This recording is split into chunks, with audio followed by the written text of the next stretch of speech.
ಬಾಗಲಕೋಟೆ ಕಾಂಗ್ರೆಸ್ನ ಬಂಡಾಯದ ಸಮಸ್ಯೆ ಅಥವಾ ಅಸಮಾಧಾನದ ಸಮಸ್ಯೆ ಇದನ್ನು ಬಗೆಹರಿಸುವಂತ ಪ್ರಯತ್ನವನ್ನ ಕಾಂಗ್ರೆಸ್ ನಾಯಕರು ನಿರಂತರವಾಗಿ ಮಾಡ್ತಾ ಇದ್ದಾರೆ. ಆದರೆ ಅದು ಸರಿ ಹೋಗ್ತಾ ಇಲ್ಲ, ಬಗೆಹರಿತಾ ಇಲ್ಲ. ಬಾಗಲಕೋಟೆಯ ಕಾಂಗ್ರೆಸ್ನ ಬಂಡಾಯ ವೀಣಾ ಕಾಶಪ್ಪನವರ್ ಅವರ ಮನವೊಲಿಸುವಂತ ಪ್ರಯತ್ನ ನಿರಂತರವಾಗಿ ಚಾಲ್ತಿಯಲ್ಲಿದೆ, ಮುಂದುವರಿತಾ ಇದೆ.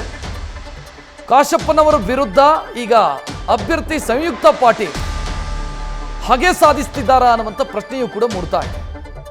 ವೀಣಾ ಆಹ್ವಾನ ಕೊಟ್ಟಿದ್ರು ಕೂಡ ಸಂಯುಕ್ತ ಪಾಟೀಲ್ ದೂರ ನಿಂತಿದ್ದಾರೆ.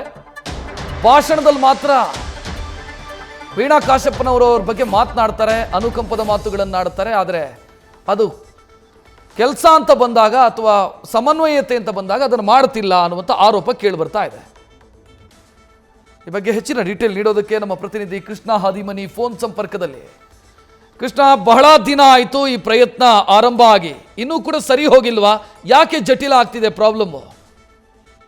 ಖಂಡಿತ ರಕ್ಷತ್, ಏನಂತ ಹೇಳಿದ್ರೆ ಬಾಗಲಕೋಟೆಯಲ್ಲಿ ಕಳೆದ ಸುಮಾರು ದಿನಗಳಿಂದ ಕೂಡ ಕಾಂಗ್ರೆಸ್ ಟಿಕೆಟ್ ಘೋಷಣೆ ಮಾಡಿತು. ಕಾಂಗ್ರೆಸ್ ಟಿಕೆಟ್ ಘೋಷಣೆ ಮಾಡಿದ ಬಳಿಕವೂ ಕೂಡ ಕಾಂಗ್ರೆಸ್ನಲ್ಲಿ ಅಸಮಾಧಾನ ಉಂಟಾಯಿತು. ಅಸಮಾಧಾನ ಉಂಟಾದ್ರೂ ಕೂಡ ಕೆಲವೊಂದಿಷ್ಟು ಅಸಮಾಧಾನಗಳನ್ನ ಅಭ್ಯರ್ಥಿ ಕೈ ಅಭ್ಯರ್ಥಿಯಾಗಿರುವಂತಹ ಸಂಯುಕ್ತ ಪಾಟೀಲ್ ಆಗಿರ್ಬೋದು ಮತ್ತು ಅವರ ತಂದೆ ಆದಂತಹ ಶಿವಾನಂದ ಪಾಟೀಲ್ ಆಗಿರ್ಬೋದು, ಎಲ್ಲರನ್ನೂ ಕೂಡ ಭೇಟಿಯಾಗಿ ಅವರನ್ನ ಸಮಾಧಾನ ಪಡಿಸುವಂತ ಪ್ರಯತ್ನವನ್ನ ಮಾಡಿದ್ರು. ಆದ್ರೆ ಕಾಂಗ್ರೆಸ್ ಟಿಕೆಟ್ ನ ಪ್ರಬಲ ಆಕಾಂಕ್ಷಿಯಾಗಿರುವಂತಹ ವೀಣಾ ಕಾಶಪ್ಪನವರನ್ನ ಇದುವರೆಗೂ ಕೂಡ ಶಿವಾನಂದ ಪಾಟೀಲ್ ಆಗಿರ್ಬೋದು ಮತ್ತೆ ಸಂಯುಕ್ತ ಪಾಟೀಲ್ ಅವರಾಗಿರ್ಬೋದು ಯಾರು ಕೂಡ ಇದುವರೆಗೂ ಕೂಡ ಭೇಟಿಯನ್ನಾಗಿಲ್ಲ.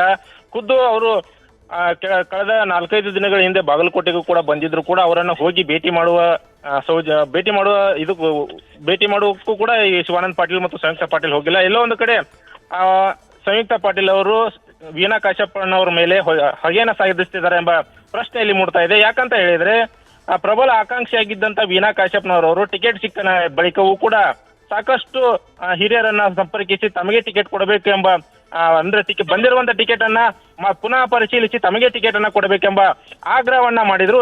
ಎಲ್ಲ ಒಂದು ಕಡೆ ಇದು ಸಂಯುಕ್ತ ಪಾಟೀಲ್ ಅವರಿಗೆ ಎಲ್ಲ ಒಂದು ಕಡೆ ಇದು ಬೇಸರವನ್ನ ತರಿಸಿದೆಯಾ ಎಂಬ ಪ್ರಶ್ನೆಯೂ ಕೂಡ ಮೂಡ್ತಾ ಇದೆ. ಯಾಕಂತ ಹೇಳಿದ್ರೆ ವೀಣಾ ಕಾಶಪ್ಪನವರ ಪತಿ ಏನಿದ್ದಾರೆ ವಿಜಯಾನಂದ ಕಾಶಪ್ಪನವರನ್ನು ಕೂಡ ಶಿವಾನಂದ ಪಾಟೀಲ್ ಆಗಿರ್ಬೋದು ಸಂಯುಕ್ತ ಪಾಟೀಲ್ ಅವರಿಗೆ ಭೇಟಿ ಮಾಡ್ತಾರೆ. ಆದ್ರೆ ವೀಣಾ ಕಾಶಪ್ಪನವರನ್ನು ಕೂಡ ಈಗ ಸೌಜನ್ಯಕ್ಕೂ ಕೂಡ ಸಂಯುಕ್ತ ಪಾಟೀಲ್ ಅವರು ಕರೆದಿಲ್ಲ. ಆದ್ರೆ ಭಾಷಣದುದ್ದಕ್ಕೂ ಕೂಡ ವೀಣಾ ಅಕ್ಕ ನಮ್ಮ ಅಕ್ಕ ಅನ್ನೋ ಮಾತನ್ನ ಸಂಯುಕ್ತ ಪಾಟೀಲ್ ಹೇಳ್ತಾನೆ ಹೋಗ್ತಾ ಇದ್ದಾರೆ. ಆದ್ರೆ ಇದುವರೆಗೂ ಕೂಡ ವೀಣಾ ಅವರನ್ನ ಸಂಪರ್ಕ ಮಾಡಿದಾಗಿರ್ಬೋದು, ಜೊತೆಗೆ ಏನಂತ ಹೇಳಿದ್ರೆ ಅವರನ್ನ ಸಂಪರ್ಕಿಸುವ ಯಾವುದೇ ಗೋಜಿಗೂ ಕೂಡ ಇದುವರೆಗೂ ಕೂಡ ಸಂಯುಕ್ತ ಪಾಟೀಲ್ ಹೋಗಿಲ್ಲ. ಆದ್ರೆ ಕಳೆದ 4-5 ದಿನಗಳ ಹಿಂದೆ ಮಾತನಾಡಿದ್ದಂತ ವೀಣಾ ಕಾಶಪ್ಪನವರವರು ಸಂಯುಕ್ತ ಪಾಟೀಲ್ ಅವರು ಕೂಡ ಇದುವರೆಗೂ ಕೂಡ ನನ್ನನ್ನು ಸಂಪರ್ಕ ಮಾಡಿಲ್ಲ.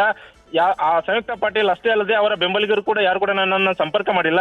ನನ್ನನ್ನ ಸಂಪರ್ಕ ಮಾಡದೇನೆ ನಾನು ಹೇಗೆ ಅವರಿಗೆ ಬೆಂಬಲ ಕೊಡ್ಲಿ ಎಂಬ ಬೇಸರದ ಮಾತುಗಳನ್ನ ಮಾಧ್ಯಮಗಳ ಮುಂದೆ ಹೊರಗಾಕಿದ್ರು. ಹೀಗಾಗಿ ಎಲ್ಲ ಒಂದು ಕಡೆ ಇದು ಸಂಯುಕ್ತ ಪಾಟೀಲ್ ಅವರು ವೀಣಾ ಕಾಶಪ್ಪನವರ ಮೇಲೆ ಹಾಗೇನ ಸಾಧಿಸ್ತಿದ್ದಾರೆ ಎಂಬ ಪ್ರಶ್ನೆ ಈಗ ಮೂಡ್ತಾ ಇರುವಂತದ್ದು. ರಕ್ಷತ್, ಧನ್ಯವಾದ ಕೃಷ್ಣ ಮಾಹಿತಿಗೆ. ನ್ಯೂಸ್ ಫಸ್ಟ್ ನಿರ್ಭೀತಿಯಿಂದ ನಿಮ್ಮ ಪರವಾಗಿ.